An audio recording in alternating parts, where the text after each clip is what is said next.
வணக்கம். இது தமிழ் டைலாக் 2.0. இன்னைக்கு எபிசோட்ல சில சம்பவங்கள் இருக்கு. நிறைய சம்பவங்கள் இருந்தது லைவ்ல, அதெல்லாம் போட்டிருக்கலாம். பட் அவங்க ஒரு நரேஷன் செட் பண்ணுவாங்கல்ல, அந்த மாதிரி தான் ஒன்று பண்ணி வச்சிருக்கிறாங்க.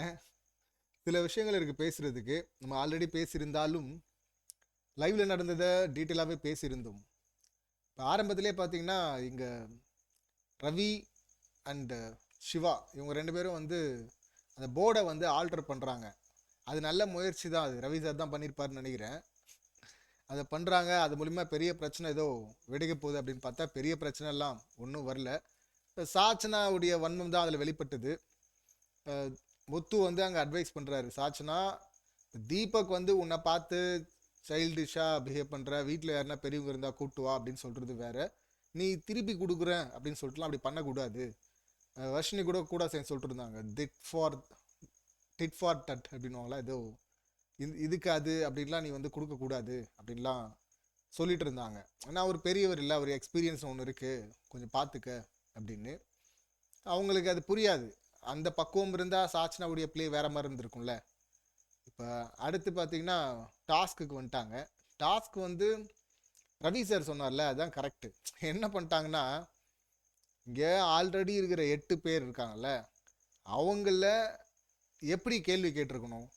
இப்போ வந்திருக்கிறாங்கல்ல நாக் அவுட்டுக்காக 8 பேர் எங்களை ரீப்ளேஸ் பண்ண போகிறோன்னு, அந்த 8 பேரில் இந்த 2 பேருக்கு மட்டும் தகுதியே கிடையாது அப்படின்னு சொல்லிட்டு அவங்களையும் சொல்ல வச்சுருக்கணும். ஆனால் இவங்க என்ன பண்ணிட்டாங்க, டாஸ்கில் இவங்களுக்கு வந்து பாசிட்டிவாக சொல்ல விட்டாங்க. ஆல்ரெடி இருக்கிற கண்டஸ்டண்ட்டுக்கு புதுசாக வந்தவங்களிருந்து யார் 2 பேர் தகுதியான ஆட்கள் அப்படின்னு சொல்லும்போது பாசிட்டிவாக சொல்லி தான் இவங்க 2 பேரை சொல்ல முடியும். பட் இப்போ வந்திருக்கிறாங்கல்ல வைல்டு கார்டா, அவங்கள 8 பேருக்கு என்ன கேள்வின்னா, ஆல்ரெடி இருக்கிற இத்தனை நாளாக 93 நாளாக இருக்கிறவங்கள எந்த 2 பேர் தகுதி இல்லைன்னு சொல்லுங்க அப்படின்னு சொல்லிட்டு இவங்கள போட்டாங்க. ஸோ இவங்களுக்கு வந்து நெகட்டிவாக சொல்லணும், அவங்களுக்கு இவங்க வந்து பார்த்தீங்கன்னா பாசிட்டிவாக சொல்லணும் ஆல்ரெடி இருக்கிறவங்க. ஸோ இதுதான் கொடுக்கப்பட்ட டாஸ்கே. ஸோ பாசிட்டிவ் அப்படிங்கிற பேரில் இவங்க 2 பேர் சொல்கிறதெல்லாம் வந்து அதை பெருசாக எடுத்துக்கவே தேவையில்லை. வர்ஷினி ரவி அப்படின்லாம் முத்து சொன்னதெல்லாம் வந்து வர்ஷினியா அந்த அளவுக்கு இம்ப்ரூவ் ஆகிட்டாங்களா, இல்லைனா சும்மா சொல்லி வைப்போம் அப்படிங்கிறதுக்காக சொன்னாரான்னு தெரியல. இந்த மாதிரி தான் நிறைய ஆப்ஷன் ரவி பேரில், இவர் சிவா பேர்லாம் வேறு வந்திருந்து, அப்புறம் சாச்சனா சிவா அப்படின்னு சொல்லிட்டு அருண் சொல்லியிருந்தாரு, ரியா பேர் வந்திருந்தது. மேக்ஸிமம் பேர் பார்த்தீங்கன்னா ரவி ரவி ரவி ரவி அப்படின்னு சொல்லிட்டு இருந்தாங்க. சில பேர் வந்து அவருடைய கேம் புரிஞ்சுக்கிட்டு நல்லா விளையாடுவார் அப்படின்னு சொல்லிட்டு சொல்கிறது ஒரு வகை. இன்னொன்று வந்து எதுக்கு இந்த ஆளை போட்டு பகச்சிக்கிட்டு, இந்த ஆள் இருக்கிற வரை யாரையாவது கூப்பிட்டு மண்டையை கழுவிட்டு இருப்பா, அப்படி அப்புறம் தேவையில்லாமல் நம்ம கேமை வந்து ஸ்பாயில் பண்ண எதாவது பண்ணிட்டாருன்னா உட்காந்து வேகமாக நடக்க முடியாது, எழுந்து போட முடியாது, ஃபிசிக்கல் டாஸ்கில் எதுவும் பண்ண முடியாது. அப்படின்னாலும் உட்கார்ந்த இடத்துல இருந்தே பேசியே இருந்தாலும் ஒன்று பண்ணிவிடுவார். சம்பவம் எதுக்கு வம்பு அப்படின்னு சொன்ன மாதிரியே இருந்துச்சு. விஷாலை தவிர மேக்ஸிமம் பார்த்தீங்கன்னா எல்லாருமே, அருண் விஷால் தவிர நினைக்கிறேன், இவங்கள தவிர எல்லாருமே வந்து ரவி சார் பேரை வந்து சொல்லிக்கிட்டே வந்தாங்க. அது இந்த பக்கம் பார்த்தீங்கன்னா ரவீந்திரன் போயிட்டு பால் சிக்ஸர் அப்படிங்கிற மாதிரி அடி அடிச்சது அவர் தான் சவுண்டை. அந்த பிஆர் அக்கா வந்து ஸ்ட்ராங்காக, ஆனால் ரவி சார் வந்து பேசுகிறாரு, இது வந்து 2 பேர் யார் தகுதி இல்லை அப்படின்னு தானே கேட்டிருக்கிறாங்க, ஸ்ட்ரைட்டாகவே அடிக்கலாம், அங்கேயும் இவர் சுத்துறாருன்னு தான் எனக்கு புரியவே இல்லை. அது வந்துன்னு சொல்லிட்டு இங்கே ஃபேண்டம் இதில், ஐ மீன் எக்ஸில் வந்து அந்த ஸ்பேஸில் பேசுவார்ல, மற்ற ஃபேண்டம் வந்து கோச்சக்கூடாதுன்னு அப்படியே சுற்றுவார் பார்த்தீங்களா, அந்த மாதிரிலாம் வேற சுற்றிக்கிட்டு இருக்காரு. ஸ்ட்ரைட்டாகவே சொல்லியிருக்கலாமே இவங்க தகுதி கிடையாது அப்படின்னு. இங்கே வந்து ஒரு பொதுவான ஒரு கருத்தில் வந்து அவங்க கருத்து சொல்கிறது இல்லை அப்படின்னு அதை தான் சொல்ல வர்றாரு. அது மட்டுமா சார், இன்னும் நிறையா இருக்குல்ல. அவர் ஒரு விஷயத்த ஆரம்பித்தார்னா, இந்த ஆள் சொல்கிறான்னா, இந்த ஆளே சொல்கிறான்னா அது புத்தால்தனமாக தான் இருக்கும், அதையே நம்மளும் ஃபாலோ பண்ணுவோம் சொல்லிட்டு அடுத்தடுத்து அடிப்பாங்கல்ல. இதில் சாச்சனா, அப்புறம் சுனிதா சரியான அடி, வர்ஷினி 4 பேர் தான் சவுண்டை சொன்னாங்க. ஆனால் அதுக்குள்ளே பார்த்தீங்கன்னா இந்த சௌந்தர்யாவுக்கு ஏறிடுச்சு உள்ள. அந்த சொல்லி முடிக்கிறாங்க. இதில் அடித்த அடியில் பார்த்தீங்கன்னா சுனிதா அடிச்சு தான் சரியான அடி. இங்கே வந்து மேனுப்புலேஷனுங்கிறத இங்கே தான் பார்க்குறோம். ஆனால் வெளியில் பிரின்சிபல் லெவலில் மேனுப்புலேஷன் நடந்துட்டு இருக்கு. பிக் பாஸ் கேம் எல்லாரும் இங்கே ஆட்டிருக்கிறீங்க, அவங்க வெளியே ஆடிட்டு இருக்கிறாங்க பிஆர் செட் பண்ணிட்டு அப்படின்னு சொல்லிட்டு ஸ்ட்ரைட்டாக போட்டு அடிச்சிட்டாங்க.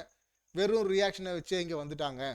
எது கேட்டாலும் எனக்கு தெரில, புரியல அப்படின்னு சொல்லிக்கிட்டு அது ஒரு எக்ஸ்கியூஸாக வந்து சொல்லிக்கிட்டு போயிட்டே இருக்கிறாங்க. அது சொல்லியே வந்துட்டாங்க இவ்வளோ தூரம் அப்படின்னு சொல்லிட்டு சாட்சி சொன்னது கரெக்டு தானே. எல்லா இடத்துலையும் அதுதானே எனக்கு தோணுது. எனக்கு தெரில, எனக்கு புரியல, என்னால் முடியாது, இவ்வளோதான். இந்த ஒரு கண்டஸ்டண்ட்டுக்கு பேன் இண்டியா லெவலில் பிஆர் பண்ணுறானுங்க. பேன் இண்டியா லெவலில் இதில் தெலுங்குல வந்து வின்னர் ரன்னர்லாம் கூட ஓட்டு கேட்குறாங்களாம் அவங்க ஸ்டேட்டஸ்லாம் போட்டு. அந்த தற்கூரிகள் என்னவா விளையாடுச்சுன்னே தெரிலல. ஒரு கேமை நீ என்னவா விளையாடுன்னு சொல்லிட்டு எந்த கண்டஸ்டன்ட்டுக்கு வந்து சப்போர்ட் பண்ணுற? ஒரு போஸ்ட் போட சொன்னால் போட்டுருதா அப்படியே எடுத்து? அப்படிதான் போட்டிருப்பாங்க மேக்ஸிமம். யாராவது அங்கே ஒரு பிஆர் இருந்திருப்பான், அந்த பிஆர் கிட்ட இவங்க கொடுத்து, அதாவது சினிமா பிஆர் இருப்பாங்கல்ல, அந்த மாதிரியான பிஆர் இருந்திருப்பா. அப்படி ஒரு போஸ்ட் போட சொல்லுங்க சார் அப்படின்னதும் அட்மின் கிட்ட கொடுத்து போட சொல்லியிருப்பாங்க போல இருக்கு. ஏன்னா என்ன கேம் இது? ஆனது பூரா மகா மட்டமான கேம். இன்னைக்கு கூட அது தெரிஞ்சது இல்லை. இன்னைக்கு பார்த்தீங்கன்னா இவ்வளோ சொல்கிறாங்க. அங்கே ஆக்டிவிட்டி ஏரியாவில் இருக்கும்போதே வந்து சாச்சனா சுனிதாலாம் பேச ஆரம்பிச்சிட்டாங்க. எப்படியும் போயிட்டு இவங்க அழ ஆரம்பிச்சிருவாங்க அப்படின்னு. கரெக்டாக போயிட்டு சோஃபா ஏரியாவில் போய் தனியாக உட்காந்துட்டு அழுகுறாங்களாம் படுத்துக்கிட்டு. அதுவும் கவர் பண்ணிக்கிறாங்களாம். இப்போ இது வாரத்திலே பண்ணதை நான் தலகாணி எடுத்து கவர் பண்ணுறேன் அப்படின்னு சொல்லிட்டு ஒரு ட்ராமா பண்ணது தானே. திரும்ப பார்த்தீங்கன்னா அழுகுறது. இங்கே அடுத்து ஒரு முக்கியமான விஷயம் போடுவாங்கன்னு சொல்லிட்டு நான் எதிர்பார்த்தேன். ரவீந்திரன் வந்து சொல்லியிருப்பாரு, இது நம்ம வந்து போயிட்டு பர்சனலாக அட்டாக் பண்ணல, இங்கே பிக் பாஸ் ஒரு டாஸ்க் கொடுக்குறாரு, கேட்கப்பட்ட கேள்விக்கு தான் நம்ம பதில் சொல்கிறோம், அதுக்கெல்லாம் போய் ஓரமாக உட்காந்து அழுதுட்டு இருந்தா இந்த போட்டிக்கே தகுதி இல்லாத ஆளு அப்படின்னு சொல்லியிருப்பாரு. அதுதான் நம்ம தொடர்ந்து சொல்லிக்கிட்டு இருக்கோம். முதல் வாரத்துலன்னு சொல்லிட்டு இருக்கோம்ல, இந்த போட்டிக்கே இந்த பிக் பாஸ்ல உள்ள வரத்துக்கே தகுதி இல்லாத ஒரு கண்டஸ்டன்ட் யாரான்னா இந்த தற்கூரி சௌந்தர்யா தான். பார்க்க முடிஞ்சது இல்லை. ஏன்னா கேட்கப்பட்ட கேள்வி அது. இதுக்கு முன்னாடி எப்போ அழுதாங்க? இந்த பிஆர் டாஸ்க் வச்சாங்கல்ல, அப்பயும் பார்த்தீங்கன்னா போய் ஒரே அழுகல்ல. அப்புறம் எப்போ அந்த கிச்சன் இன்சார்ஜாக தப்பு பண்ணுறாங்க, முத்து வந்து கேட்குறாரு, அதுக்கு ஒரு அழுக. நீங்கள் எப்பெல்லாம் அந்த தர்ஷிகா போயிட்டு டெவில் டாஸ்க் அடிக்கிறாங்க, அதுக்கு ஒரு அழுக. இவங்க அழாத நேரங்க இப்போ இல்லை, அழாத நாட்கள் ரொம்ப ரொம்ப கம்மி இல்லை. எப்பெல்லாம் இவங்க மேலே தப்பு வருதோ இல்லை ஏதாவது டாஸ்கில் சொல்கிறாங்களோ உடனே போய் ஒரு அழுக. அழுதுட்டாங்க. ஏய், ஆடுறவனுக்கு தான்டா சப்போர்ட் பண்ணோம், அழுகுறதுக்கெல்லாம்டா சப்போர்ட் பண்ணுவானுங்க யாராவது முட்டா பசங்களா? இது வந்து பிஆர் செட்டப் வச்சுட்டு பேன் இண்டியா லெவலில் இதுங்கெல்லாம் வந்து ஓவியாலேருந்து இங்கே அர்ச்சனா ரவிச்சந்திரன் இவங்கெல்லாம் அப்படியே வந்து அன்னை தெரேசாவை இவங்க காட்டுற அந்த பிம்பம் இருக்குல்ல சோசியல் மீடியாவில் பொது வெளியில், அன்னை தெரேசாவுடைய அன்பே குறைவுன்றுவாங்க போல இருக்கு. அதுக்கு மேலே பல மடங்கு நாங்கள் அப்படிங்கிற மாதிரியான ஒரு வேஷம். இப்போ ஓவியாவுடைய பிளே ஃபர்ஸ்ட் சீசன் நல்லா இருந்தது, அந்த சுச்சுவேஷன் அவங்க ஹேண்டில் பண்ணாங்க, கூட இருந்தவங்க மோசமாக நடத்துனாங்கன்னா அது வேற. ஓவியா அங்கே தெளிவாக பேசியிருப்பாங்க. இங்கே ஆடவே தெரியாமல் ஒன்று போய் ஒப்பாரி வச்சுட்டு இல்லை. ஒப்பாரி வைக்கிற கண்டஸ்டன்ட்டுக்கு முட்டு கொடுக்குறதுக்கு யார் வர்றா? இப்போ அர்ச்சனா வர்றாங்க. அவங்களா முத்துக்குமரனை எதிர்த்து அருணால ஜெயிக்க முடியாது டப்பாவால இனி. ஸோ என்ன பண்ணலாம்? பழி வாங்கலாம். எப்படி பழி வாங்கலாம்? ஐயோ பாவம் இன்னசென்ட்டு. யார் இன்னசென்ட்டு? இந்த இன்னசென்ட்டு தான் இன்னைக்கு எபிசோட் லாஸ்ட்ல பார்த்தோம். இன்னசென்ட்டு தான் பாஞ்சு அடிப்பாங்களா? இன்னசென்ட்டு தான் பல்ல கடிச்சிட்டு கத்துவான்? இன்னசென்ட்டு தான் நாய் மாதிரி மார்க் பண்ணுமா கடுத்தி இன்னொரு கண்டஸ்டன்ட்டை? அந்த மார்க்கிங் வீடியோ பாருங்கடா, அது சொல்லும் இன்னசென்ட்டா இல்லையான்னு. இன்னசென்ட் தான் பாஞ்சு போய் அடிக்க போவாங்களா? 2 முறை பண்ணிருக்கிறாங்க. இது இப்போ அவ்வளோ மோசமான ஒரு தற்கூரிக்கு வந்து முட்டு கொடுக்க வருறாங்க. போன சீசன் டைட்டில் வின்னர் நம்ம சப்போர்ட் பண்ண அதே கண்டஸ்டன்ட் எல்லாம் வன்மம் எந்த அளவுக்கு தலை ஏறி இருந்தா இப்படியெல்லாம் வந்து உருட்ட முடியும், சப்போர்ட் பண்ண முடியும் உங்களுக்கெல்லாம். அவ்வளோ வன்மம். அருணால முடியலையே, சௌந்தர்யாவை எடுத்துட்டு வந்து முத்துவை காலி பண்றோம் அப்படின்னு அந்த வன்மத்தை காட்டுறாங்க. வந்து இதுக்கு உருட்டு வந்து ஐயோ பாவம் அவங்க போய் அழுகுறாங்க. என்னத்துக்கு அழுகுறாங்க? கேட்கப்பட்டது டாஸ்க்கு பிக் பாஸ் கொடுத்தாரு, அதில் கேட்கப்பட்ட கேள்விக்கு பதில் சொன்னாங்க, அவ்வளோதானே. அதுக்கு ஒவ்வொன்று போய் ஒப்பாரி வச்சா ஐயோ பாவம் ஓட்டு போட்டுருங்க, கப் எடுத்து கொடுத்துருங்க, உங்கள் வீட்டில் கூப்பிட்டு அந்த பாயாச கப்பை வேணால் கொடுத்து அனுப்புங்க. மோசமானது இல்லை இதெல்லாம். ஓட்டு கேட்குறதுலாம் நான் அதை பிளே வைஸ் தான் சொல்கிறேன். ஒரு ஆப்போசிட் கண்டஸ்டன்ட் நமக்கு பிடிச்ச கண்டஸ்டன்ட் ஒருத்தர் இருக்காரு அப்படின்னு இல்லை. இது பிளே வைஸ் ஒருத்தன் கரெக்டாக ஆடுறான், அவனை சப்போர்ட் பண்ணுறோம், அவன் தகுதியாக திறமையாக இருக்கிறான். 26 வயசு பையன் அவ்வளவு தெளிவாக இருக்கிறான். விஜேஎஸ் அசந்து போய் கேட்டார்ல போன வீக்கெண்டில், என்ன வயசு உனக்கு அப்படின்னு. ஏன்னா விஜேஎஸ் ஹோஸ்டே வந்து அங்கே சரியாக ஃப்ரேம் பண்ண முடியாது, இல்லை ஃப்ரேம் பண்ணுறதை விட இல்லை அந்த கிரியேட்டிவிட்டி ஒர்க் பண்ணி கொடுக்குறத விட பெஸ்ட்டாக ஒன்று பண்ணுறான்ல. ஒரு கண்டஸ்டன்ட் எவிக்ட் ஆகும்போது ஒன்று சொல்கிறான்ல, அது வெறும் பேச்சா? அது வெறும் பேச்சுன்னா ரொம்ப நீங்கள் எல்லாமே பேச வேண்டியது தானே. வெறும் பேச்சு தானே, எல்லாம் பேசுங்களா பார்ப்போம். வெறும் பேச்சான், அதுக்கு பின்னாடி எவ்வளோ பெரிய உழைப்பு இருக்குது, எவ்வளோ பெரிய படிப்பு இருக்குது தெரியுமா அதில்? வெறும் பேச்சா அது? வெறும் பேச்சான் அவன் பேசுறது. சொல்கிறதெல்லாம் பூரா தற்குறிங்களாக இருக்குதுங்க. இதில் இவங்க போய் அழுதுருவாங்க. அதுக்கப்புறம் போய் உள்ள அழ ஜாக்லின் கூட சேர்ந்து அழுதாங்க பார்த்தீங்களா? இப்போ சொல்லுங்கடா, ஜாக்லின் அவங்களுக்கும் இருக்கும். நாங்கள்லாம் வெளியே வந்து இப்போ சாச்சனாவும் வர்ஷினியும் தனியா கேமரா முன்னாடி போயிட்டு சொல்லிட்டாங்க, பாருங்க சிம்பத்தி ஒன்று கிரியேட் பண்ணுவாங்க நாங்க சொன்னோம், இதுக்கு மேல யாரும் எக்ஸ்போஸ் பண்ண முடியாது, நீங்களே பாத்துங்க. அழுகுறதுக்கு முன்னாடியே அவங்க சொல்லிட்டாங்க, டாஸ்க் மாதிரி வச்சாங்க, டாஸ்க்ல சொன்னாங்க. இன்னொன்று சுனிதா சொல்லியிருந்தாங்க, ரொம்ப கஷ்டப்பட்ட பொண்ணு மாதிரி நினைச்சேன் நான் உள்ள இருக்கும்போது, ஆனால் வெளியே போனா அப்படி தெரிலன்னு. ஏன்னா வெளியே அவங்கள பத்தி வர ரீல் வீடியோஸ் எல்லாம் பார்த்துருப்பாங்கல்ல, அவங்க ஏற்கனவே கலந்துக்கிட்ட ஷோ இருக்குல்ல, வில்லா டு வில்லேஜ், அதெல்லாம் பார்த்தீங்கன்னா அப்படி இறங்கி டாஸ்க் எல்லாம் அவ்வளோ டாஸ்க் வச்சிருக்கிறாங்க, அவ்வளோத்தையும் அங்கே பண்ணிட்டு இங்கே வந்துட்டு நடிப்பு. ஏன் இங்கே மட்டும் நடிப்புன்னா சிம்பிளுங்க. என்னன்னா இந்த விஷ்ணுவுடைய வீடியோ பற்றி நம்ம ஆல்ரெடி பேசியிருந்தோம்ல, போன சீசனில் சொன்னதான், எதுவுமே தெரியாதுன்னு சொல்லுங்க, நடிங்க, அழுது நடிங்க, எதை கேட்டாலும் எனக்கு எதுவும் தெரியாதுன்னு சொல்லுங்க, அது போதும். இப்போ எல்லாம் தெரிஞ்ச மாதிரி காட்டினா தான் இவங்களுக்கு பிடிக்காது. ஏய் யாரா அவன் புத்திசாலியாக இருக்கிறான், தூக்கம் அவனை அப்படின்னு ஒரு ஈகோ வரும் சில பார்க்குற குரூப்புக்கு. இனிமேல் அழுதுட்டா ஐயோ கரிசனை எல்லாம் வந்துடும், அப்படியே அன்பு பொங்கிடும், பாவம் வந்துடும். அப்புறம் பிஆர் வச்சுங்க, யாராவது இவங்கள வந்து அப்படியே மேலே தூக்கி பேசணும், மற்றவங்கள யாரும் மட்டம் தட்டணும், பண்ணிட்டா போதும் வின் பண்ணிடலான்னு சொன்னான்ல, அதுதானே இங்கே பண்ணிட்டு இருக்குது தற்குறி. ஸோ இப்போ அவங்க அழுகுறாங்க, அந்த ட்ரெஸ்ஸிங் ரூமில் பாதி ஸ்க்ரீனை கொஞ்சம் தள்ளி விட்டு நல்லா கேமராக்கு நேராக உட்காந்து இவங்க அழுவாங்க. அந்த பக்கம் ஜாக்லினும் கூட சேர்ந்து அழுதாங்கல்ல, சிறப்பு. இப்போ சொல்லுங்கடா ஜாக்லின் அழுது ட்ராமா பண்ணுறாங்கன்னு, ஆனால் சவுண்டு பிஆர் அந்த கும்பல் யாரும் வந்து சொல்ல முடியாது இல்லை, ஐயோ ஜாக்லினும் உண்மையாக தான் அழுகுறாங்கன்னு தானே சொல்ல முடியும். ஒன்று ரெண்டு அழுது ட்ராமா பண்ணுறான்னு, ரெண்டு பேருமே அழுது ட்ராமா பண்ணுறாங்க அப்படின்னு சொல்லணும்ல, அப்படி சொல்ல வந்துடக்கூடாது, சொல்லிட முடியாது அப்படிங்கிறதுக்காக என்ன பண்ணுவாங்க, ஒரிஜினல் நீ மட்டும் அழுது ஸ்கோர் பண்ணாதம்மா, நானும் அழுகுறமா, எனக்கும் அது தெரியுமான்னு சொல்லிட்டு அவங்களும் கூட சேர்ந்து சொல்கிறேன். நான் இவ்வளோ நாள் இதெல்லாம் வெறும் ரியாக்ஷன் வச்சா எல்லாமே இன்ஆர்கானிக்கா, ஆமாம் இன்ஆர்கானிக் தான். உன் தகுதிக்கு மீறி ஒன்று பண்ணுறாங்கல்ல வெளியில், அதில் தெரிஞ்சது இல்லை நீ யார் அப்படின்னு. இதெல்லாம் எப்படி வந்து வெறும் பணத்தால் வந்தது தானே. 17 லட்சம் ஸ்கேமில் ஏமாந்தது இல்லை, இந்த பிஆர்ல ஏமாறதான் போகிறாங்க வெயிட்டா. இப்போ அடுத்து பிக் பாஸ் உள்ளே கூப்பிட்றாரு, அவரு ஆறுதல் சொல்கிறாரு, அவரும் சரியான செருப்படி ஒன்று. என்னை வந்து இவங்கெல்லாம் சொல்கிறாங்க வெறும் ரியாக்ஷன் கொடுத்தே வந்துட்டேன், எனக்கு அதுதானே வருது, நான் என்ன பண்ண முடியும்ன்றாங்க. அப்போ அவ்வளோதானே வருது, அப்போ அதுக்கேற்ற மாதிரி ஆசைப்படு, பாயாச கப்பை இன்னொரு பாயசத்தை வேற சேர்த்து குடிச்சிட்டு பாயாச கப்பை வீட்டுக்கு எடுத்துகிட்டு போ, எனக்கு இவ்வளோதான் வரும் ஆனால் எனக்கு அந்த கப்பு வேணும். என்னது இது, போய் வீட்டில் அடம் பிடிச்சா கூட தலையில் தட்டிப்போ ஓரமானுவாங்க. இதில் வந்து ஒரு பப்ளிக் ஷோவில் வந்துட்டு இவங்களுக்கு இவ்வளோதான் வருமா, எதுவுமே தெரியாதான், புரியாதான், ஒன்றும் வராதான், முடியாதான், ஆனால் கப்பு வேணுமா.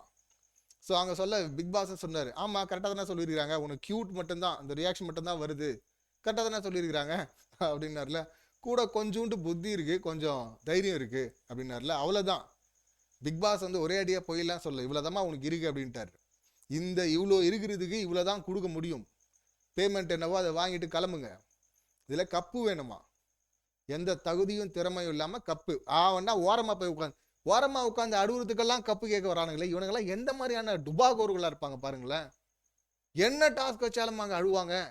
ஒரு டாஸ்கில் ஃபிசிக்கல் டாஸ்கில் அடிபட்டுடுச்சு நீ அழுதா அது வேற, அதுதான் இவரும் சொல்லியிருப்பாரு ரவீந்திரனும். ஒரு ஃபிசிக்கலாக உனக்கு ஒரு ஆக்சிடென்ட் ஆகுது அதுக்காக அழுகுற அப்படின்னா அது வேற, இல்லை மனசு உடஞ்சி ரொம்ப உடஞ்சி நீ வேற ஏதோ பண்ணுற, வேற ஒரு ஃபைட் ஒன்று நடந்துச்சு அதில் நீ மனசு உடஞ்சி ஒன்று பண்ணுறன்னா வேற. ஒரு டாஸ்க் வைக்கிறாங்க, அந்த டாஸ்கில் அவங்களுக்கு இன்னொரு கண்டஸ்டண்ட்டுக்கு கேட்கப்பட்ட கேள்விக்கு அவங்க பதில் சொல்கிறாங்க, அந்த பதிலில் வர்ற விஷயத்துக்கு ஐயோ ஒவ்வொன்று ஒப்பாரி வச்சுருந்தா நீ எல்லாம் என்ன தகுதியான கண்டஸ்ட், என்ன தகுதி இருக்கு முதல்ல தற்கூரிக்கு, ஒன்றுமே கிடையாது இல்லை. ஸோ அப்பட்டமாக தெரிஞ்சிருச்சு. அவர் வந்து அங்கே சமாதானப்படுத்தி அனுப்புகிறாரு. திடீர்னு இந்த ரயான கோவம்லாம் வருது பார்த்தீங்களா, சாச்சனா கப்ப கழுவுலன்னு, எங்கே பாருந்த இவ்வளோ நாளா திடீர்னு கோமாலேருந்து எழுந்திரிச்ச மாதிரி இருக்கிற. இதே வந்து ஜாக்லின் கிட்ட கூட லைட்டாக வரும், ஆனால் சௌந்தர்யாட்ட வராது இல்லை அப்போதுலேருந்து உள்ளே வந்ததுலேருந்து. ஏன்னா அவன் வந்து சொல்லிட்டு இருக்கிறான் மற்றவங்கள, இங்கே வந்து ஓட் டிரான்ஸ்ஃபருக்காக யாருக்கு அதிக கைத்தட்டல் வருதோ அவங்க கூட நல்ல டேர்ம்ஸில் இருக்குன்னு நினைக்கிறாங்கன்னு. நீ தாண்டா அப்படி பண்ணிட்டுருக்கிற. இங்கே சாச்சனானவொடனே கத்த ஆரம்பிச்சிட்டான், ஏன்னா வெளியே போனவங்க நெகட்டிவாக தான் இருக்கும் அப்படின்னு சொல்லிட்டு. அவனும் வெளியே இருந்து வந்தவன் தானே. ஸோ பயங்கரமாக அவர் கத்த ஆரம்பிக்க இவங்களும் வந்து நீ கூப்பிட்டா நான் வரணுமா போடான்ற மாதிரி இவங்க உட்காந்துட்டு இருந்தாங்க. அதுக்கப்புறமா வந்து அந்த பிரச்சனையும் முடிச்சு விட்டது வந்து முத்துக்குமரன் தான். வந்து நீ கப்பை கழுவிடு, நீ வந்து ஏதாவது பிரச்சனைனா உட்காந்து பேசுரு, நின்று இருந்தால் தானே வேகமாக நகர்ந்து போயிடுறாங்க. அதில் இவர் பேசிக்கிட்டே இப்படி நகர்ந்தாரா, ஓ நீ இப்படி நகர்றியா நானும் இப்படி நகரண்டான்னு சொல்லிட்டு சாச்சனா இந்த பக்கம் நகர்ந்து போயிட்டாங்க. ஸோ 2 பேருமே தான் மூவ் பண்ணாங்க அதில். ஸோ அங்கேயும் முடிச்சு விட்டு சிம்பிளாக ஸ்கோர் பண்ணது முத்துக்குமரன் தான். ஸோ இது முடியுது. அடுத்து டான்ஸில் சுனிதா நல்லாவே ஆடினாங்க. அவங்களுக்கு லிரிக் புரியலையா இல்லை என்னன்னு தெரியல. இதில் விஷால் வந்து கைட் பண்ணிருந்தா. அப்படி விஷாலுடைய பர்ஃபார்மன்ஸ் நல்லா இருந்தது இன்னைக்கு. ரவீந்திரன் கூட சேர்ந்து பண்ணதும் நல்லா இருந்தது. ஃபுல் அட்டென்ஷன் சீக்கர் அந்த பிஆர் அக்கா இருக்குதுல்ல, அங்கே டான்ஸ்லாம் ஆடி முடிச்சு உடனே வந்து விழுந்து படுத்துடணும். டாஸ்க் ஏதாவதுன்னா பாருங்க, அங்கே வந்து படுத்துடணும். எல்லாத்துலேயும் இது மாதிரி தான். ஒரு ஏதாவது ஒன்று லாஸ்ட்டு ஒருத்தன் டயர்ட் ஆகிட்டு உண்மையாகவே ஒருத்தன் பண்ணுவான்ல, அதை போய் பண்ணிடணும். ரியாக்ஷன் கொடுத்துட்டா கப்பு. பாவம். இதில் சாட்சி நான் ரிஹர்சல் கூட பண்ண ரூமில் ஒன்று ஆடிட்டு இருந்தாங்க. ஏதோ ரிஹர்சல் பண்ணுறாங்கன்னு பார்த்தோம். இந்த ரிஹர்சல் தான் அப்படி பண்ணுறாங்க. ஏன்னா ஃபுல் எனர்ஜி வேஸ்ட் பண்ண முடியாதுல்ல. அங்கே ஸ்டேஜில் வந்து வேற மாதிரி ஆட போகிறாங்கன்னு பார்த்தா ஸ்டேஜில் ரிஹர்சலை விட மோசமாக ஒன்று பண்ணிட்டு இருக்கிறாங்க. அதுக்கு தீபக்கே பரவாயில்ல. இதில் அருண் நிலைமை ரொம்ப மோசங்க. வர்ஷினி ஏம்மா என்னம்மா பண்ணுற? டான்ஸ் ஆட சொன்னால் ஏதோ ப்ராப்பர்ட்டியை கையில் கொடுத்தா அடிக்கிறதுக்கே பாஞ்சிட்டு இருக்கிற. அதை வச்சு அந்த ப்ராப்பர்ட்டியை வச்சு என்ன பண்ணுறதுன்னு தெரியல. ஆவன்னா அருண் அடிக்கிறது, அந்த கொடை எடுத்துகிட்டு போகிறாங்க, குத்த போகிறாங்க. அம்மா நீங்கள் வந்து ஃபிட்டாக இருக்கலாம் ஃபிசிக்கலாக, ஆனால் இங்கே ஆட சொன்னது டான்ஸு, ஃபைட்டு கிடையாது. அதுக்கு தாக்குற மாதிரியே போக அவர் பாவம் அருண் ஒரு மாதிரி அதை சமாளித்து முடிச்சுட்டாரு. ஆக்சுவலி இந்த செம்ம காமெடி என்னன்னா, இந்த முதல் டாஸ்க் இருக்குல்ல, யார் 2 பேரை வந்து ரீப்ளேஸ் பண்ணணும் போது அர்ணவ் வர்றாரு. அர்ணவ் வந்து ஒரு ஆர்வ குளரில் என்ன பண்ணிட்டாரு, ஜால்ரா வந்து ஒரு 3 பேர் இருக்கிறாங்க அப்படின்னு சொல்லிட்டாரு. 3 பேர்னோடனே விஷால் கேட்குறாரு, நேற்று 2 பேரும் தானே சொன்ன நீ வந்தப்ப? அருண் விஷால தான் ஒரு ஜால்ரான்னு சொன்னார். 2 ஜால்ராங்க இருக்காங்க, 2 ஜால்ரா வெளியே இருக்கிறாங்க அப்படின்னு சொல்லியிருந்தா. அப்படி இப்போ பார்த்தீங்கன்னா ஒரு ஆர்வ கோளாறுல தீபக் அண்டு விஷால் அப்படின்ட்டாரு. அருணை விட்டாரு. அதுக்கப்புறம் என்னது தீபக்கா அப்படின்னு கேட்குறாங்க எல்லாரும். விஷால் கேட்டதும் நான் அப்படி சொல்லியே, நானும் அப்படி சொன்னேன். டேய் நீ தாண்டா சொன்ன, இப்போ தானடா சொன்ன அப்படின்னு எல்லாருமே ஷாக் ஆகுறாங்க. நீ தானே சொன்னீங்க, நீங்கள் தாங்க சொன்னீங்க அப்படின்னு. நான் அப்படி சொல்லையே. ஆக்சுவலி தீபக்கையும் அவர் அந்த ஜால்ரா கேங்கில் தான் வச்சிருக்கிறார். அப்படி வச்சிருந்தாரு. நேற்று ஒரு ஆர்வ கோளாறுல வந்து 2 பேர் கையை தூக்கணும். இதுல வேற அது அப்பயே சொல்லணும்னு நினைச்சேன், மறந்துட்டேன். இந்த அர்ணவ் வந்து தன்னை ஒரு விஜேஎஸாவே நினைச்சுக்கிறாருல, போஸ்டா நினைச்சுக்கிட்டு ஒரு பக்கம் முத்துக்குமரன், இன்னொரு பக்கம் தீபக் 2 பேர் கையை பிடிச்சி தூக்கிட்டு இருக்க. அப்படியோ இதெல்லாம் விஜேஎஸ் பண்ண வேண்டியது, நீ ஏன் பண்ற அப்படின்னு தான் அப்பவே கேட்கணும்னு தோணுச்சு. இப்ப பாத்தீங்கன்னா இதை சொன்னதும் உடனே அருண் ஆரம்பிச்சிட்டாரு அங்கிருந்து. இதுக்குதான் சொன்ன பெரியவங்களை கூட்டுவாங்க வீட்டுல இருந்துன்னு. உடனே இவரும் பாத்தீங்கன்னா பயங்கர ட்ரிகர் ஆயிட்டா. அப்படி அர்ணவ் அந்த இடத்துல வாவ் செம்ம ஃபைட்டுன்னு பார்த்தோம். அதுக்கப்புறமும் 2-3 இடத்துல அருண் அதை சொன்ன அப்படின்னு நினைக்கிறேன். அருணுக்கு அந்த ட்ரிகர் பண்ணுறதெல்லாம் ரொம்ப நல்லா வருது. இதுதான் நம்ம மஞ்சரி விஷயத்தில் அவர் பண்ணதுலேருந்து நம்ம சொல்லிக்கிட்டே இருக்கோம், அவர் ட்ரிகர் பண்ணுறாரு அப்படின்னு. ஆனால் ப்ரொவோக் பண்ணுறாருன்னு. ஆனால் யாரும் அந்த போன சீசனில் வின்னரான அந்த அக்கா தானே சொல்லுவாங்க, ப்ரோ ப்ரொவோக்கிங் ப்ரோ, ட்ரிகர் பண்ணுறாங்க ப்ரோ அப்படின்னு மற்றவங்கள புள்ளி கேங்கை பார்த்து. அந்த புள்ளி கேங்கை விட சிறப்பாக பண்ணுறாருமா இவர் அப்படின்னு தான் சொல்லணும். நல்லா வருது அருணுக்கு.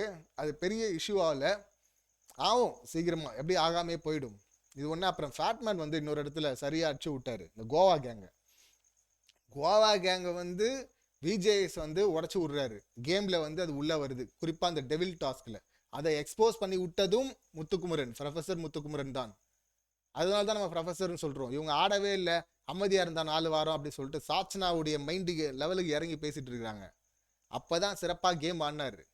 அவர் அப்படியே பின்னாடி இருந்து காய நகர்த்தினார்ல, அதுல சிக்கனது தான் அந்த கோவா கேங். அப்பதான் வந்து ரயானா எடுத்து ஏஞ்சல்ல போட்டு விட்டாரு.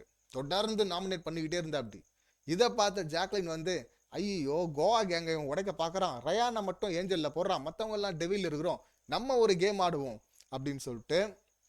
அவங்களுக்கு ப்ரொஃபஸர் லெவலுக்குலாம் திங்க் பண்ண வராது, பட் ஓரளவுக்கு தான் வரும்.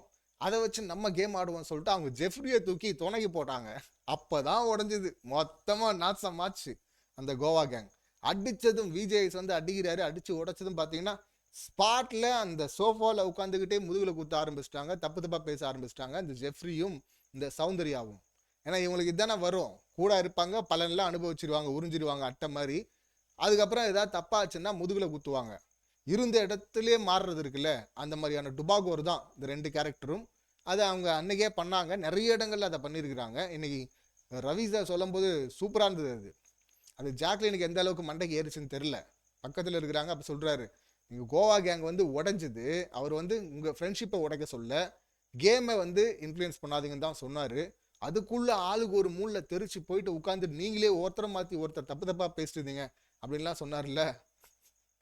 சௌந்தர்யா அதுக்கு ஒரு முட்டு கொடுக்க வராங்க பாருங்க. இல்ல அப்படின்னா ஃப்ரெண்ட்ஷிப் இல்லைன்னு இல்லை, ஃப்ரெண்ட்ஷிப் இருக்குன்னு இல்லை, அது கேமுன்னு இல்லை, அது நானுன்னு இல்லை, இது கேமே இல்லை.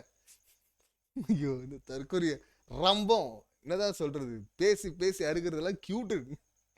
டேய் இவங்களுக்கெல்லாம் இதுக்கெல்லாம் என்ன மாதிரியான தற்கொலையா இருக்கும் அந்த கியூட்டுன்னு சொல்றதெல்லாம். இல்ல போட்டு ரம்ப மாதிரி அறுத்துருக்கு. ஒரு பாயிண்டாவது ஒழுங்கா பேச வருதா? ஒன்னே ஒன்று மட்டும்தாங்க வருது. ஒன்று தின்ன வருது, இன்னொன்று வந்து மார்க் பண்றதுக்கு. அது எண்டில் கூட பார்த்தோம்ல, மார்க்கிங்னா அந்த டான்ஸ்ல கூட வருது பாருங்க. டான்ஸ் ஆட வரல, சுனிதா மாதிரி மார்க் பண்றாங்களாம் அப்படி பண்ணி, அது வருது மார்க்கிங்னா. அவ்வளவு சரளமா வருது. இதுல வந்து குரலை வச்சுட்டு இவங்களை அப்படியே காயப்படுத்திட்டாங்களா. இன்னொன்று பிக் பாஸ் என்ன கூப்பிடுங்க பிக் பாஸ் சொல்லும் போது ஃபேக் வாய்ஸ் எப்படி வருது? நீ அழுதுட்டுல இருக்கிற, அழும்போது எப்படி உன் ஃபேக் வாய்ஸ் வரும்? உனக்கு கட்ட குரல் தானே, நீ அப்படிதானே பேசுவ. இதை தானே நீ வந்து கவின் வந்து அப்பயும் சொன்ன. ஃபேக் வாய்ஸ் விஜேஎஸ்கிட்டையும் அதானே சொன்னாங்க. கட்ட குரலில் பேசுறது நார்மல் வாய்ஸு, ஃபேக் வாய்ஸ் வந்து ஃபோன் வாய்ஸ், ஃபோனுக்காக அதை நான் பேசுவேன் சார், திடீர்னு என் ஒரிஜினல் வாய்ஸ் வந்துடும் சார் அப்படின்லாம் சொன்னாங்க. ஆனால் இன்னைக்கு பிக் பாஸ் என்ன கன்ஃபெஷன் ரூம் கூப்பிடுங்க பிக் பாஸ் சொல்லும் போது பாருங்க, பிக் பாஸ் கிட்ட பேசும்போது பாருங்க அந்த வாய்ஸ் எப்படி ஃபேக் வாய்ஸ் வரும்? ஒருத்தவங்க எமோட் ஆகிட்டு அழுதுட்டு இருக்கும்போது எப்படிங்க ஃபேக் வாய்ஸ் வரும்? கன்ஃபெஷன் ரூம்லையும் சரி, அது கேமரா முன்னாடி பேசும்போதும் பாருங்க, அங்கே அப்படியே தான் வருது. அதனால சொல்கிறேன் பக்கா ட்ராமா.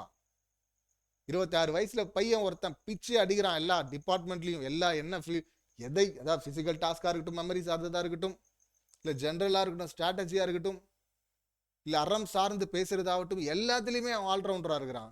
30 வயசு, எனக்கு எதுவும் வராது, தெரியாது, முடியாது, ஆனால் ஓரமாக உட்காந்து அழுவேன், எனக்கு கப்பு கொடுத்துருங்க. இதுதான் சொல்கிறோம் தற்கூரி. இந்த தற்கூரிக்கு சப்போர்ட் பண்ணோங்க, வெறும் பணம். அந்த பணம் இருந்தால் எதை வேணால் வாங்கிடலாம்னு நினைக்கிற அந்த திமிரு, அதை அடித்து உடைக்கணும். இந்த சீசனில் உடையும் நம்புறேன் நான், மக்கள் உடைப்பாங்கன்னு. ஸோ எண்டில் நீங்கள் பார்க்குறீங்க, ஜாக்லின் வந்து சொல்கிறாங்க, இங்கே வந்து வெளியிலேருந்து கிச்சன் டீமில் இருக்கவங்க சமைக்கணும், வெளியிலேருந்து வர்றவங்க வந்து கண்ட்ரோலாக இருக்கணும், இல்லை ஒருத்தராவது கிச்சன் டீமில் இருக்கணும். அப்படி 2 பேர், ஒருத்தர் தெரிஞ்சவங்க ஒருத்தவங்க தெரியாதவங்க, அப்படி போனால் ஒரு டாஸ்க்கை பர்ஃபார்ம் பண்ண கூட கரெக்டாக இருக்குன்னு இது ரொம்ப நாளாக பேசிகிட்டு இருக்கிறாங்க. இந்த ஷாப்பிங் போகும்போது கூட இவங்க கேட்பாங்க, நானும் போகிறேன், நானும் போகணுன்னு ஆசைப்பட்றேன், என்னை அனுப்புங்களேன் அப்படின்னா, இல்லைம்மா உனக்கும் தெரியாது, இன்னொரு தெரியாதவங்களை அனுப்பிச்சாங்கன்னா ஒன்றும் பண்ண முடியாது, ஏன்னா எல்லாரும் சாப்பிட்ணும், தெரிஞ்ச ஒருத்தரோட துணைக்கு வேணா போமான்னு சொல்லுவாங்க. இது ரொம்ப நியாயமான ஒரு விஷயம் தானே. இது கூட கூடாது, ஏன் அப்படி பேசுறீங்க? போகணும்னு ஆசைப்பட்டா விட வேண்டியது தானே. யாராவது அப்படி விடுவாங்களா? எவ்வளவு பிரெயின்லெஸ்ஸான ஒரு இது, சென்சிபிள் நாலேஜ் அது எதுவுமே இல்லைங்க, சுத்தமாக கிடையாது. இப்போ அவங்க சொல்கிறாங்க கிச்சன் ஏரியாவில் இப்போ வெளியே இருந்து வந்து சமைக்க வர்றவங்க, டீமில் இல்லாதவங்க கிராசரி கொஞ்சம் எக்ஸ்ட்ரா எடுத்துடுற மாதிரி இருக்குது அப்படின்னு சொல்லிட்டு அவங்க ஒரு கம்ப்ளைண்ட்டை பொதுவாக வைக்க, ஏன் நான் தான் வந்த முட்டை, அப்போ இன்சார்ஜ் இருந்தான் அவனை கேட்க வேண்டியது தானே, நீ இன்சார்ஜாக இருக்கும்போது என்ன பண்ண? சாப்பாடு கேட்டாங்க எடுத்துக்கோன்னு சொல்லிட்டேன் அப்படின்னு தானே சொன்னேன். அப்படி எடுத்துக்கோன்னு சொல்கிறது தானே நீ இன்சார்ஜாக இருந்து பண்ணுது. யார் என்ன பண்ணியிருக்கிற? ஒன்றும் இல்லை. அப்புறம் இந்த இன்சார்ஜ் மட்டும் என்ன பண்ணுற போகிறான்? அதுவும் ரயான் தான் நினைக்கிறேன்ல, அவன் என்ன பண்ணுறாரு அவர் இப்போ? ஸோ இன்சார்ஜ் இருந்தான் அப்படின்னு சொல்லிட்டு அப்படி வராங்க, நான் உன்ன சொல்லன்றாங்க, நீ மூஞ்சி அப்படி வச்சுக்கிற, என்னால் பார்க்க முடியல, என்ன அப்படி என்னால் பார்க்க முடியல அப்படின்னு சொல்லிட்டு கத்துறாங்க அவங்க. ஏய் பார்க்க முடியலன்னா திரும்பிக்கோ அப்படின்னு. என் கண்ணு இல்லை பார்க்குது, ஏன் மூஞ்சி தானம்மா, அதை நான் எப்படியாவது வச்சுப்பானோன்னா பதில் இல்லை. இப்போ என்ன பண்ணுறதுன்னு தெரியல, ஐயோ மொக்க வாங்கிட்டுமே என்ன பண்ணுறதுன்னு அப்படியே இவங்க மட்டும்தான் சமைப்பாங்களாமா அதை பேச ஆரம்பிச்சிட்டாங்க. உடனே அந்த மார்க்கிங்னா பாருங்க, டான்ஸில் கூட ஒரு மார்க்கிங் பண்ண முடியும்னா அது இவங்களால தான் பண்ண முடியும். கடைசியில் இவங்க மட்டும்தான் அப்படியே சமைச்சிடுவாங்களாம், இவங்க மட்டும்தான் அப்படியே விளையாடிடுவாங்களாம், இவங்க மட்டும்தான் அப்படியே ஜெயிச்சிடுவாங்களாம், இவங்க மட்டும்தான் கேம் ஆட வந்துருக்கிறாங்களாம். இது ஒப்பாரி வச்சுட்டு இருக்கிற ஊர் கேள்வி, அதுவும் விஷத்தை கக்கிட்டு இருக்கிற வன்மை கேள்வி, இந்த மாதிரி பட்டம் இந்த மாதிரி டைட்டில் வேணால் கொடுக்கலாம். இது வந்து அந்த மாதிரியான டைட்டிலுக்கெல்லாம் ஆசைப்படுதுங்க. இதில் மணிவண்ணன் படத்தில் சொல்லுவார்ல, இவன் மந்திரி ஆகணும், எம்பி ஆகணும் ஆசைப்படுறாங்க, இவன் டெல்லிக்கு போகணும்னு ஆசைப்படுறாங்கன்னு. அந்த மாதிரி தான், கொஞ்சமும் சம்மந்தம் இல்லாமல் தகுதி இல்லாமல் டைட்டில் வேணுமாமா. இப்போ ஒரு நரேஷன், அதான் இவங்க அழுத உடனே வெளியில் பிஆர் செட்டப்லாம் பயங்கரமாக வேலையை பார்க்க ஆரம்பிச்சிட்டாங்க, ஓட்டு போடணும்னு சொல்லிட்டு. ஓட்டுலெல்லாம் முத்துக்குமரனை தாண்டிட்டாங்க அப்படின்லாம் ஒரு நரேஷன் வந்துருச்சு. பார்ப்போம் எந்த அளவுக்குன்னு. ஆனால் ஒன்று சொல்கிறேன் பாருங்க, நான் அர்ச்சனாவை சொல்கிறேன், போன சீசனில் நம்ம வந்து சப்போர்ட் பண்ணதுடைய காரணம் வந்து பிரதீப் எவிக்ஷனுக்கு இவங்க ஃபீல் பண்ணது, ப்ளஸ் புலி கேங்கை எதிர்த்தது இவங்க அறிவாக இருந்தது, அதான் நியாயமாகவும் இருந்தது. ஆனால் இப்போ அவங்க பண்ணுறதுல எல்லாம் நியாயம் இல்லை. இப்போ இந்த மாதிரி ஓவியா உட்பட சொல்கிறேன், நீங்கள் உங்களை நீங்கள் ஒழுங்காக பர்ஃபார்ம் பண்ணீங்கன்னு சொல்லிட்டு மக்கள் ஆதரவு கொடுத்தாங்க. உடனே இப்போ வேற யாரோ வந்து தகுதியில்லாத ஒரு ஆளுக்கு கை காட்டி நீங்கள் கை காட்டுங்கன்னு சொன்னால் காட்டுருவீங்களா? நீங்கள் அப்படி காட்டினா மக்கள் அதை ஏற்றுக்கணுமா? ஸோ அதை சிந்தியுங்க. எனக்கு நம்பிக்கை இருக்குது ஆர்கானிக் மக்கள் மேலே. இன்ஆர்கானிக்காக இந்த மாதிரி பணம் கொடுத்து வேணால் வாங்கலாம் தற்கூறிகள். இதில் வந்து உள்ளே இருக்கிற பாக்டீரியா காக்கு சம்மந்தமே இல்லைன்னா சில பேர் ஊட்டுறாங்க. சம்மந்தம் இருக்கு, உள்ளே வந்த ஆளும் சொல்லிட்டு தான் போயிருக்கிற அப்படி எல்லாத்தையும். அவங்கள தான் கல்யாணமே பண்ணிக்க போகிறாங்க, ப்ரப்போஸே பண்ணிட்டாங்க, சம்மந்தமே இல்லாமல் வெளியே ஒன்று பண்ணுருவாங்களாம். இதெல்லாம் இது யாரை காப்பாற்ற இல்லை என்ன இவனுக்கு ரொம்ப நல்லவங்கன்னு காட்டுறதுக்காக சொல்கிறாங்களான்னு தெரில. போன சீசனில் அவர் இருந்தால் அப்படி இந்த வேலையை அவங்க பார்த்தாங்க வெளியில், இந்த சீசனில் இவங்க உள்ளே வந்துருக்கிறாங்க, அவர் பார்த்துட்டு இருக்கிறாரு. இதெல்லாம் தெரியாமல்லாம் நடக்காது, அப்படி தெரியாமல் நடக்க வாய்ப்பே கிடையாது. ஸோ தெரிஞ்சு தான் நடக்குது, அதனால தான் உள்ளே வலிக்குது. அதை அழுது மறைச்சிடலான்னு பார்க்குறாங்க, அப்படி அழுதெல்லாம் மறையாது, எதுவும் எக்ஸ்போஸ் தான் ஆயிருக்கிறாங்க. இதில் இவங்க புள்ளி பண்ணுறாங்களாம். சாச்சனாவும் வர்ஷினியும் கேமரா முன்னாடி வந்து பாருங்க நாங்கள் அப்போவே சொன்னோம் அழ ஆரம்பிச்சிட்டாங்க, சிம்பதி ட்ரை பண்ணுறாங்க பாருங்கன்னு சொல்கிறது, அது புள்ளியா? எப்பட்றா புள்ளி? இது மாதிரி எல்லாருமே டாஸ்க் பண்ணுறாங்க, சின்ன வயசுலேருந்து பெரியவங்க வரையும் இருக்கிறாங்க. டாஸ்க் பண்ணுறாங்க, ஒருத்தங்க மட்டும் எதை சொன்னாலும் ஓடி போய் ஒப்பாரி வச்சு அழுகுறாங்க அப்படின்னா அது அவங்க பண்ணுறாங்க பாரு, அதான்டா புள்ளி. இது ஒரு வகையான சென்டிமெண்டலாக இந்த கேமராவில் பதிவு பண்ணுறது, நீ வந்து சிம்பதிக்காக பண்ணுறேன்னு சொல்லிட்டு வர்ஷினி சொன்னால் பதிவா அப்படின்னா அடேங்கப்பா கேமரா பதிவுங்கிறது இவங்களுக்கு தெரியாதான் அப்படின்னான்றாங்க. எவ்வளோ பெரிய உருட்டு. இதில் பிக் பாஸ் நீங்கள் எப்போ பிக் பாஸ் வருவீங்கன்னு பிக் பாஸ் கிட்ட கேட்குறாங்க, நீங்கள் எப்போ வீட்டுக்குள்ளே வருவீங்க? அது எவ்வளோ பெரிய உருட்டு. ஸோ பக்காவாக ஃபேக்காக நடித்து தெரியாதுன்னு சொன்னால், தெரியும்னு சொன்னால் தானடா நீங்கள் வந்து மொக்க பண்ணுவீங்க. நான் தெரியாதுன்னு சொல்கிறேன், என் மேலே இறக்கம் காட்டுங்க, பரிதாப்படுங்க, அப்படி உங்களை ஏமாத்தியே நான் வந்துடுவேன் அப்படின்னு நினச்சிட்டு இருக்கிறாங்க. அது நடக்காது, மக்கள் தெளிவாக இருக்கிறாங்க. பார்ப்போம் என்ன நடக்குது அப்படின்னு சொல்லிட்டு. ஸோ இன்னைக்கு எபிசோட் சம்மந்தமான என்னுடைய கருத்துக்கள் இவ்வளோ தான். நீங்கள் ஏதாவது சொல்ல நினச்சா அவங்க கருத்துக்களை கமெண்ட் பண்ணுங்கள். மீண்டும் அடுத்த வீடியோவில் சந்திக்கலாம். நன்றி, வணக்கம்.